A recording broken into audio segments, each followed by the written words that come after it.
Big game coverage live from Los Angeles. Powered by AA Best Bail Bonds, Nearside App, Texas Cheer Liquor, and Southern Recipe Small Batch Pork Rinds. Welcome back to the Blitz here on San Antonio Sports Star, ESPN AM 1250, 103.3, or AA Best Bail Bonds. Big game coverage continues from Radio Row in Los Angeles. He's Joe Reinagel. I'm Jason Minix. Jake Plummer joining us now, along with Marcus Capone from SEAL Team 6. And now I'm excited, dudes. I don't know which one I want to start with. Jake, dude, I saw you a couple weeks ago. I don't know if you remember. You're looking at me funny. My daughter just graduated from Arizona State, and part of her group put on homecoming. You were the grand marshal at homecoming of the Arizona State-Washington State and that game. was in October. You said a couple weeks ago, and I was like, well, I was in time Arizona. yeah. So, yeah, I'm trying to piece it together. Yeah, that was a real cool honor. You know, the student body chose to have me come back and be the Grand Marshal, and went on the Lantern Walk up to the A. Yeah, it was really neat. Yeah, that Lantern Walk was interesting because I don't hike up mountains ever. And especially at night after drinking quite a bit during the day. Well, how'd it treat you? Did you like getting up there and getting high up on the mountain? It was good up there, absolutely. Yeah, it was do it again and then going back down is another challenge. It's good for you, man. Get up there. Get up there and get it done. Well, so you had no problem with that. You're staying in shape. Yeah, I try to. I take stock of how I treat my body and what I do, and I've tried to end bad habits and create good habits. As far as just eating well and what I drink, I try not to drink very much alcohol at all. I don't drink beer. I don't eat a lot of meat, but I like to eat real plants and good whole foods, and so that's all equated out to just having more energy and feeling better. And I have to say, I put one thing I eat a lot of and take a lot of tinctures and pill form, whatever, is mushrooms. I eat them. I grow gourmet mushrooms. I cook them every night. My family eats them, and I take the tinctures, and they've really benefited my health and wellness a ton. Dude, mushrooms. Now, how hard is it to grow mushrooms? Is it a hard thing to do? It's not hard at all. No? Yeah, I mean, it takes knowing the process, but I mean, they grow all over the place out in the wild. So if you can just recreate that process inside, as long as you've got a good culture or a good liquid culture or a good plate of agar with mycelium on it, you can grow mushrooms with the right substrate. And it's really fun. It's given me a real purpose in life to again, with CBD came around, and I was in front of that with some guys helping bring that out to the forefront as an option for wellness.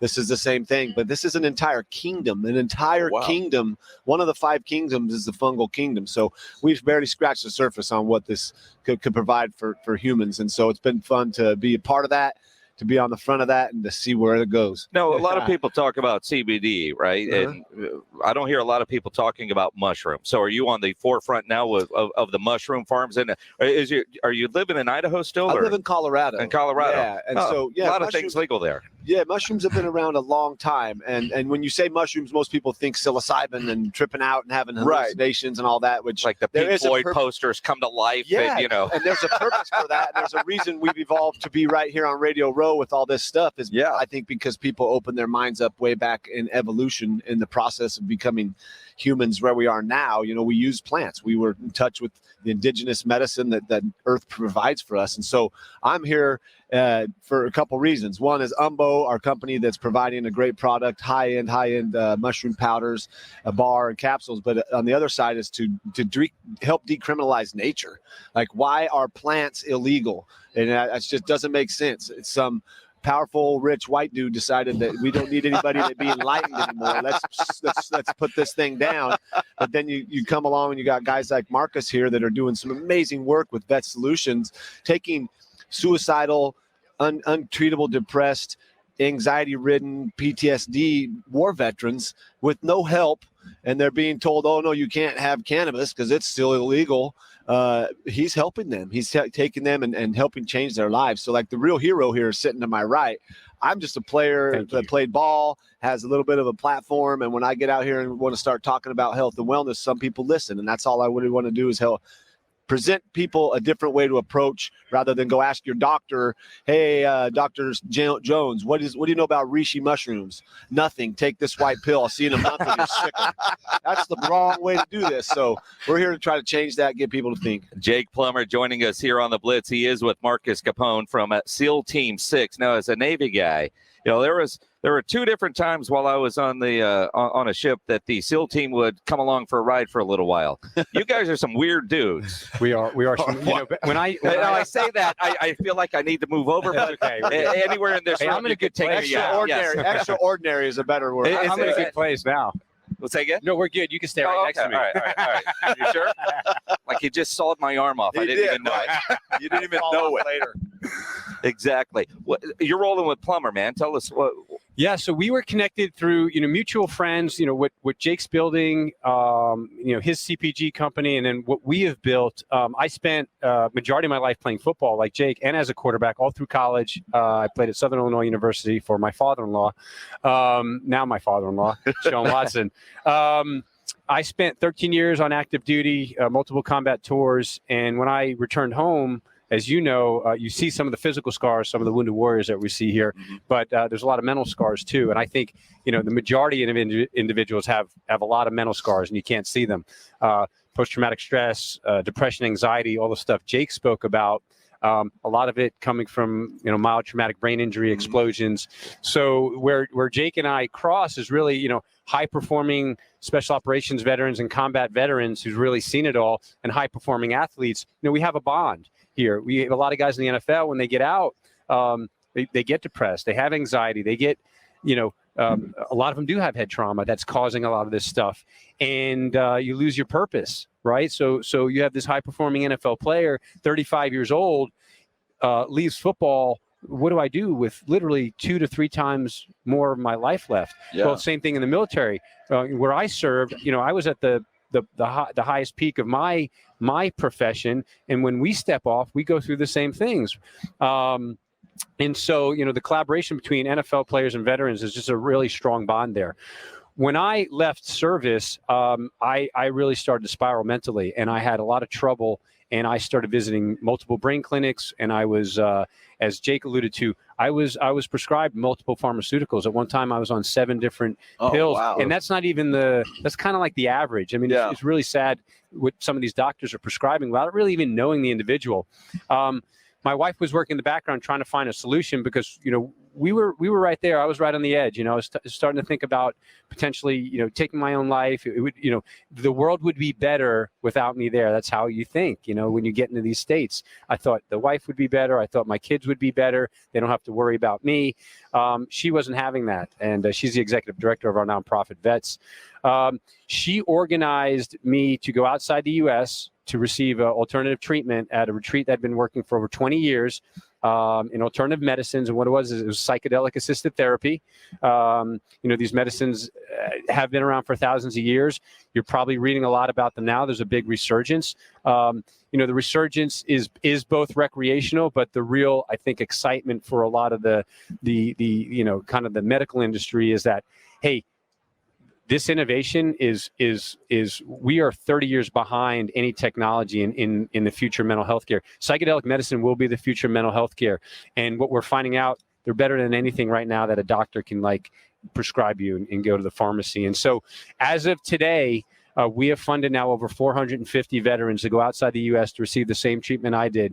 This stuff is life-changing. It can do for you in a week what talk therapy can do in 10 to 15 years. Yeah. It's almost like a time machine. But you still have to put in the hard work afterwards. So, the medicine kind of just gets you out of the dark place. You still have to do the work. You still have to work out. You have to, do the hyperbaric oxygen therapy, get in the cold tubs, get in the hot sauna.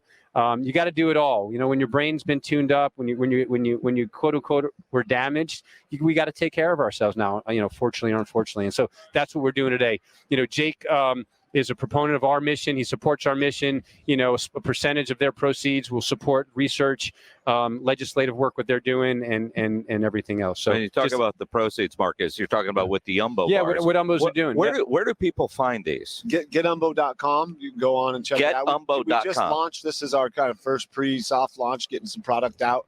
The farm I'm growing mushrooms in, we're growing the mushrooms that are in that bar: shiitake, cordyceps, reishi, lion's mane, and turkey tail. I'm growing 4 of those with some buddies out in Fort Lupton. So we hope to be sourcing that. So kind of a cool story. I'm one of the founders. I'm growing the mushrooms to put the powders in those bars. And if it can help us make some money to then fund some nonprofits like Marcus's Vet Solutions. That's really what it's for, is let's try to help people be healthy and come back from these experiences, life-changing experiences, and sing and dance a little more and enjoy life. Here. Both of you guys, go ahead. No, you go ahead. Both of you guys are very passionate about what you're doing, and that's great to see.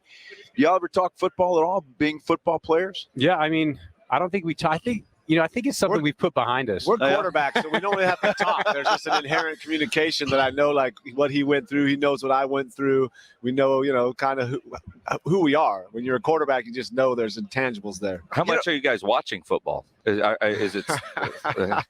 So, Jake, what was the last game you saw? Well, I don't know. You're going to make me think now. In person, the last game I saw was Broncos Raiders, and it was an absolute turd show. I didn't know why I was there, and the whole entire stadium didn't even know why they were there. I'm looking around, and it was just like, who's going to show me something? And I haven't watched anything, but maybe 2 games this year. So, and I watched a little bit of the Bengals beat up on the Chiefs, which wasn't supposed to happen. I think the Rams defensive line is going to beat up on the Bengals O-line, and so I don't think Burrow's going to be able to do the same thing in the Super Bowl. That's my prediction. The thing about him, though, he makes plays off the cuff really well. Like you. Yeah. I don't know this from watching him in the NFL, but his college days, he was very impressive, and what I've heard is that he's kind of taken the team and made some plays. So, but let's not anoint him yet. I know Brady retired and we want to get another good-looking white Christian boy in there to be the next multiple Super Bowl winner. Let's let Matthew Stafford win one. He's suffered in Detroit. That's hard, man. Core football. When you are out of the playoffs in Week 10 and you still got to play 6 games, you're like, that's hardcore stuff. I did that in Arizona, so I'd like to see Stafford get the ring. Marcus Capone, Jake Plummer, guys, appreciate you stopping by. Hey, can we try this thing? What's that? Yes, take a bite, man. Oh yeah, that's stuff. We didn't make it. Those are just functional mushrooms. I got to try that all day long. Yeah. Yeah. Right. Those are just nutrition. There you go. All fully legal. Dude, great. Pretty tasty. All right. Honey, good stuff in it. What about the Sun Devil football team? What the hell's going on? What are you asking me for, man? You know as much as they they're do. Going through what they're going through, man. You got to get the right people in there, and when you skirt the law, the rules and stuff, then something might happen. But that whole thing should crumble anyway. That whole entire NCAA should crash down hard and get restarted. It looks like a whole nother segment, guys. It looks like we're getting called. Thanks, guys. So again, support the mission. Veterans Exploring Treatment Solutions. Go to vetsolutions.org and help us end the veteran suicide. So appreciate you guys. Yep, thanks, guys. Thanks, guys. See ya.